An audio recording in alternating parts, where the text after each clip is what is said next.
வணக்கங்க. நம்ம ஒன்று நினைக்கிறோம், ஆனால் நமக்கு எல்லாமே ஆப்போசிட்டாக நடக்குதுன்னு மைண்ட் செட்டில் இருக்காங்களா, அவங்களுக்கு தான் இந்த ஸ்டோரி. ஒருத்தர் வந்து இருந்தார். அவர் வந்து சின்ன வயசுலேருந்து அவரோட காலேஜ் டைம்லேருந்து ஆஃபீஸ் வேலை செஞ்சுட்டு வரைக்கும் ஒரு பொண்ணு லவ் பண்ணிட்டு இருந்தார்.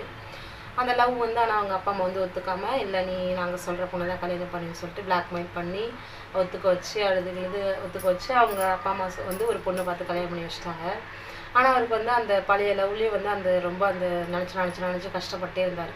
அந்த பொண்ணை நினச்சி சரி என்னடா நம்ம அவங்க கூட நல்லா வாழ்ந்திருப்போம், சந்தோஷமாக இருந்திருப்போம், இந்த வாழ்க்கை நமக்கு பிடிக்கலையே அப்படின்னு நினச்சி ஒரு வருஷம் ஒரு இந்த புதுசாக கல்யாணம் அவங்க கூட வந்து ஒரு நல்ல ஒரு சந்தோஷம் இல்லாமல் ஏதோ தானோன்னு வாழ்ந்துட்டு இருந்தாங்க.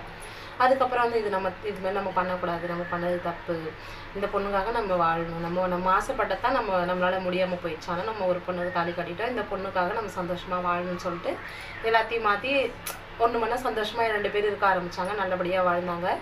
அதுக்கப்புறம் வந்து ஒரு நாள் வந்து ஃபீல் பண்ணிருக்காரு. வந்து என்னதான் வந்து நம்ம சந்தோஷமாக தானே நம்ம, ஆனால் ஒரு குறையோட தானே இருக்கும் அந்த பொண்ணு நம்ம மனசில் இருக்காங்க, அதை நினச்சிட்டு இருந்தாங்க. ஆனால் உங்களுக்கு ஒன்று சொல்கிறேன், அவர் வந்து அந்த பொண்ணையே கல்யாணம் பண்ணி வாழ்ந்தா கூட அந்தளவுக்கு சந்தோஷமாக இருந்திருப்பாரான்னு தெரியல.